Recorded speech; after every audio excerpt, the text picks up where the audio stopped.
Olá pessoal, tudo bem? Vamos dar início à aula de número 5, né? Nosso vídeo de número 5. Hoje a gente vai falar sobre dilatação térmica dos líquidos, né?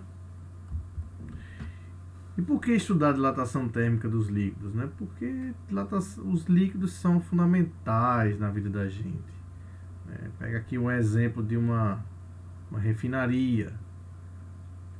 Você conseguiria sobreviver hoje sem os derivados do petróleo, gasolina, querosene, óleo diesel, e aí você viveria sem transporte, você viveria, né, sem uma série de facilidades que a gente tem no nosso dia a dia por conta dos líquidos, né, dos fluidos, né, óleos, graxas, enfim. Então, por isso que a gente estuda dilatação térmica dos líquidos. Aqui no nosso caso, questões de armazenamento. No armazenamento você vai ter a dilatação do líquido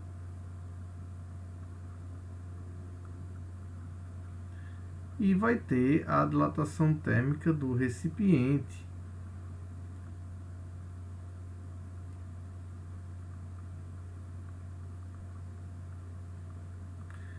Porque o líquido sempre vai estar contido num recipiente, né?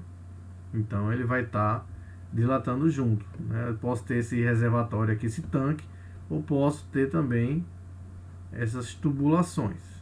E aí o recipiente é a dilatação térmica volumétrica e o líquido também vai ser dilatação térmica volumétrica. A diferença entre os dois, além do estado físico, é o coeficiente de dilatação térmica volumétrica, que geralmente os líquidos são maiores do que os sólidos, tá bom? Então é super importante a gente estudar, mais uma vez dando ênfase à engenharia. A dilatação térmica dos líquidos é importante para efeitos de projeto, né? Você vai fazer o projeto de um tanque, você vai fazer projeto de tubulação, então você precisa fazer essa análise de dilatação. Você pega uma tubulação que tem, por exemplo, 20 km de extensão, então ao longo dessa linha de tubulação você precisa colocar juntas de dilatação ou simplesmente fazer a previsão da dilatação nesse percurso, colocando, né, perfis que podem dilatar, podem sofrer essa flexão devido à dilatação e amortece toda essa dilatação que vai ocorrer nessa direção aqui, tá bom? Outro exemplo que a gente tem dos efeitos da dilatação volumétrica é, por exemplo, a gasolina, né? A gasolina,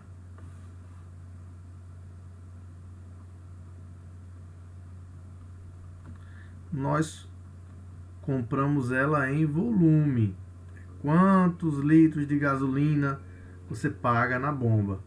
Só que o motor, ele precisa mesmo da massa do combustível, né, para transformar essa massa em energia e assim movimentar os pistões e, enfim, transferir essa energia para o movimento do carro, tá? E aí o que acontece? Quando você abastece o carro de dia, geralmente de dia a temperatura está mais elevada, então o volume daquela gasolina está maior. O volume estando maior, você tem, em termos de densidade, um volume maior, você vai ter uma densidade menor, tá? Isso quer dizer o quê? Quer dizer que se eu tiver, por exemplo, 1 litro de gasolina, tá? Por esse volume estar expandido, a massa ela vai estar mais diluída, você está com uma densidade menor de massa de gasolina. Quando eu for observar isso aqui à noite, que você tem uma temperatura menor, o volume vai estar mais contraído. No que tem uma temperatura menor, o volume está mais contraído. Então, quando eu for observar 1 litro de gasolina à noite, por esse volume ser menor, a densidade é maior. Deixa eu mudar aqui a posição. Isso aqui é de dia. E esse aqui vai ser à noite. Então, um volume menor, mais contraído, que é o caso da noite,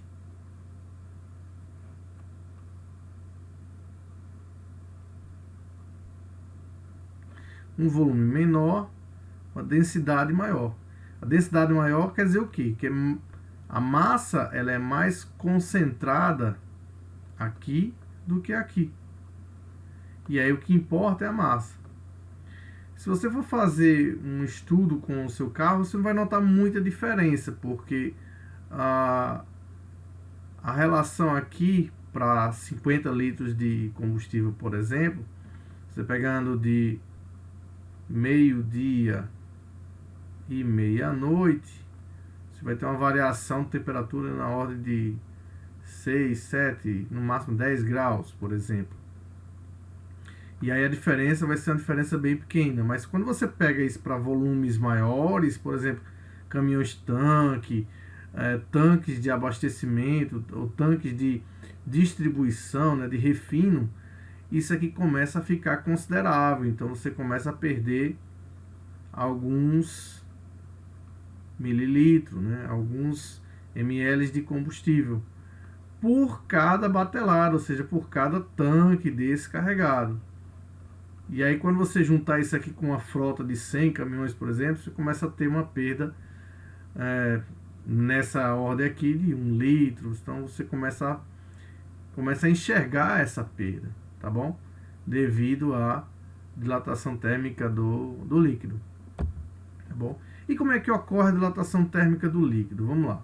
Primeiro a gente precisa observar que você tem uma variação de volume, porque o recipiente ele possui um volume. Então isso aqui é do recipiente.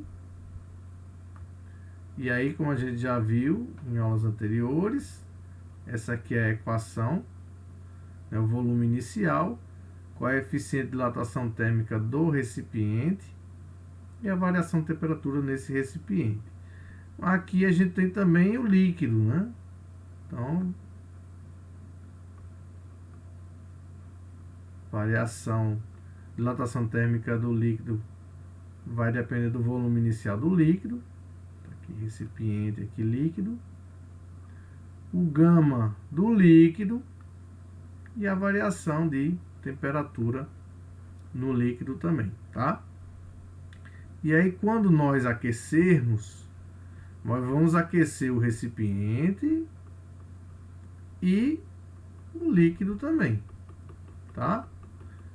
Então essa variação de temperatura vai ser a variação de temperatura para os dois, tanto o líquido quanto o recipiente, tá bom? E aí a gente vai ter essa situação. Que situação é essa? Eu posso ter, por exemplo, um líquido que foi extravasado, que o líquido aqui ele expandiu, cresceu, e aí tendo uma abertura lateral nesse recipiente, esse líquido aqui ele transbordou, tá certo? E aí o que acontece? Essa medida aqui, se fosse usá-la com a dilatação térmica do líquido, ela não estaria correta. Por quê? Porque o líquido ele tem esse volume inicial e ao acrescermos a temperatura, ele aumentou no seu volume, né? Ele aumentou o seu volume. Só que ao mesmo tempo em que o líquido aumentou o volume, o recipiente também aumentou o volume. Então, o recipiente que era esse diâmetro aqui, tá? Era esse diâmetro aqui, ele passou a ter esse diâmetro aqui, né? Estou crescendo para você visualizar, tá? Isso aqui é muito pequeno, é bem pequeno mesmo. Então, à medida que eu aqueço o vidro, né, usando o recipiente como vidro, ele também cresce. Então ele cresce na sua largura e cresce na sua altura também. Tá? Então, o que que vai acontecer? O líquido, ele dilata, cresce, só que o recipiente também cresce. E aí, à medida que o recipiente cresce, que alarga, então o líquido ele baixa, ele dá uma acomodação, ele baixa. Então, isso que vai derramar aqui é o que a gente chama de dilatação aparente. Não é a real. Por que que não é a real? Real seria se esse vidro não dilatasse, se ele não crescesse. Mas aí o vidro, o recipiente vai dilatar, então isso aqui não é o real, tá? Então, o que é isso daqui, professor? O que é essa dilatação aparente?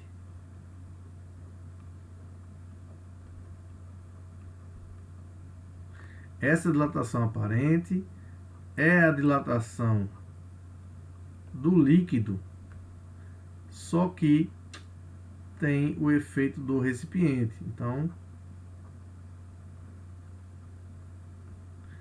é a dilatação do líquido menos a dilatação do recipiente, porque esse recipiente, à medida que o líquido expande, né, cresce, o recipiente também cresce.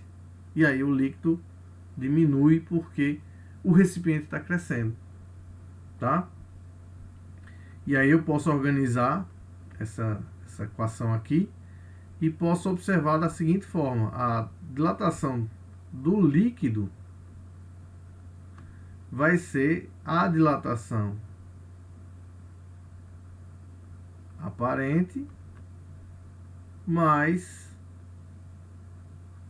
a dilatação do recipiente, tá? Isso aqui é mais conhecida, essa forma de observar a dilatação térmica dos líquidos. Alguns livros chamam isso aqui de dilatação real. Essa aqui é a real porque essa aqui é a aparente, né? Real. Ok?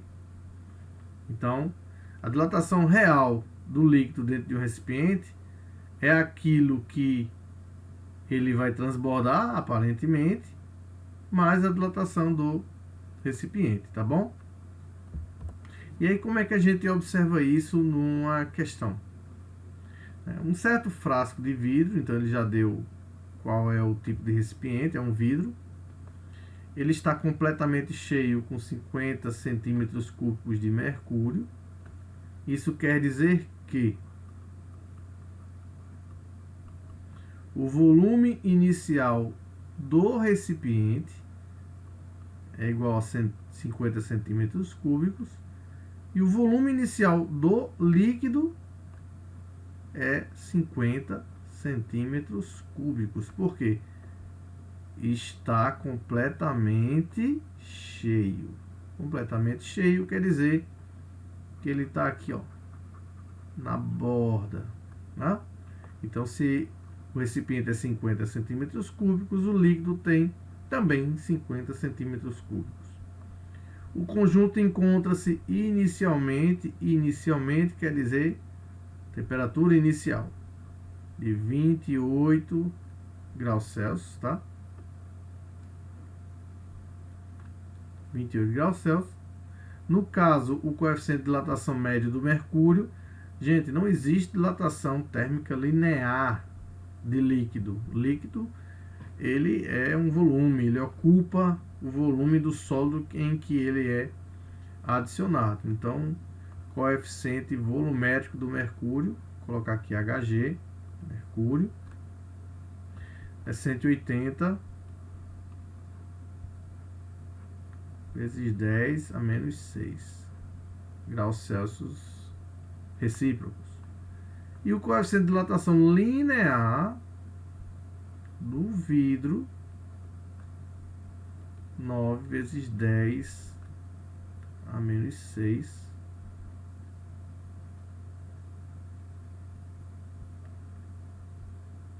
graus Celsius recíprocos, que eu já posso aqui de cara transformar isso aqui para coeficiente volumétrico. Como? Multiplicando por 3.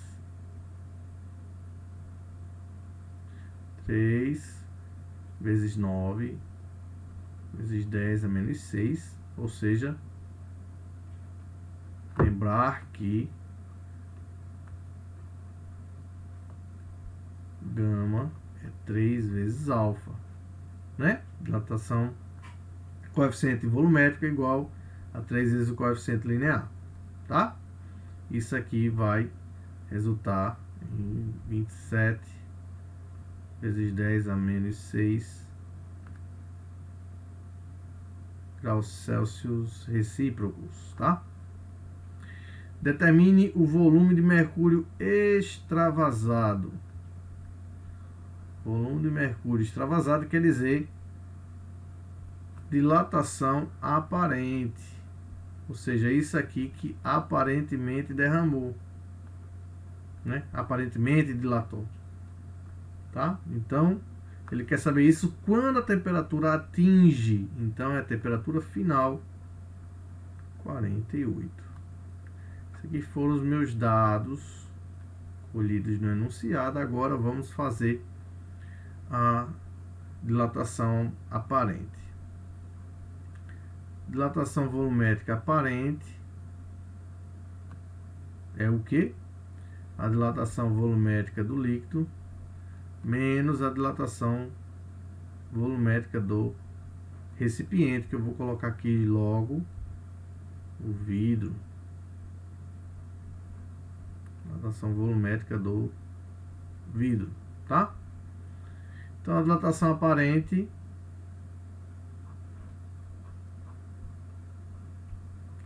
vai ser a dilatação volumétrica do vidro, que é volume inicial, vamos colocar a equação, né? Volume inicial, gama, delta T, tá? Então, volume inicial do líquido, 50, tá aqui.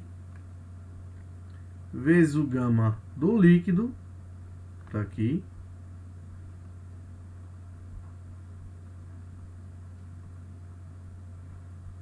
Vezes a variação de temperatura. A variação de temperatura, eu tenho temperatura final 48, inicial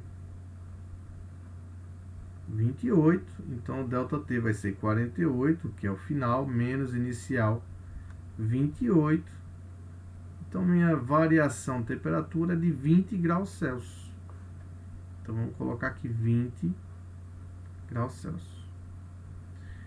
E aí a variação do vidro, e aí você vai ver que o volume inicial é o mesmo.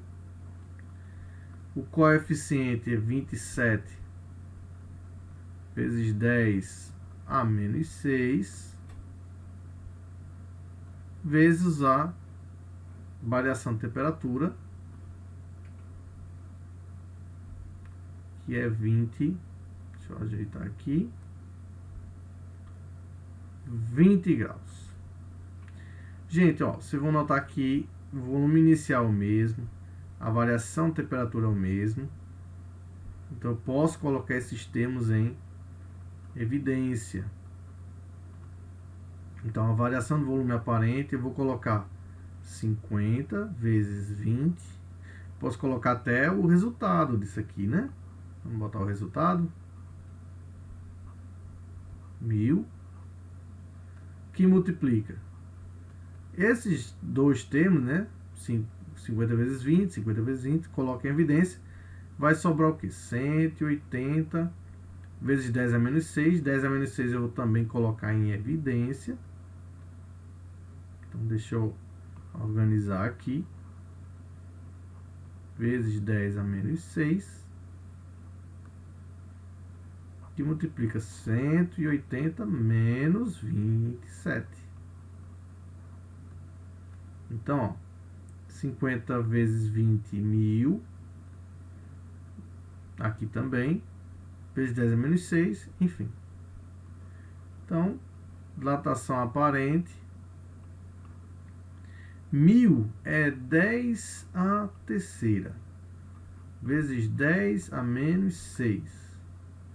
E aqui, 180 menos 27 vai dar 153.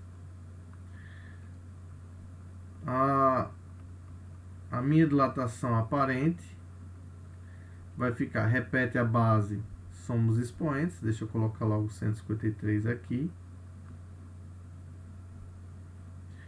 Então, isso aqui vai ficar vezes 10 a menos 3, tá?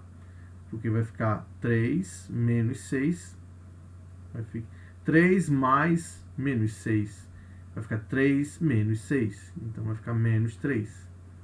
E aí, para retirar essa base e esse expoente, o que é que eu faço? Localizo a vírgula aqui e ando para a esquerda 1, 2, 3 casas decimais. Então vai ficar 0,153 o que? Centímetro cúbico, porque carrega a unidade do volume inicial, tá bom?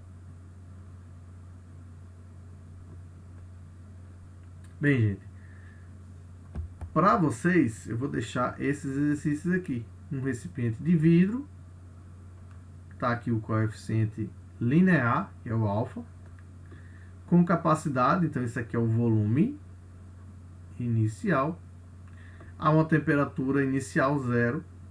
Quando o conjunto é aquecido até temperatura final 100, ele transborda, né? 15 centímetros cúbicos. Extravasa, transborda. Essa é a palavra-chave para o nosso dilatação aparente, tá bom? A pergunta é: qual é o coeficiente de dilatação real desse líquido, né? Qual o coeficiente, qual é o gama do líquido, tá bom? Além desse exercício, tem esse outro aqui, semelhante ao anterior. Acredito que vocês não vão ter dificuldade ao fazer esses exercícios, tá bom? Na nossa próxima aula a gente vai falar sobre calorimetria na sua parte 1, ok? E até lá.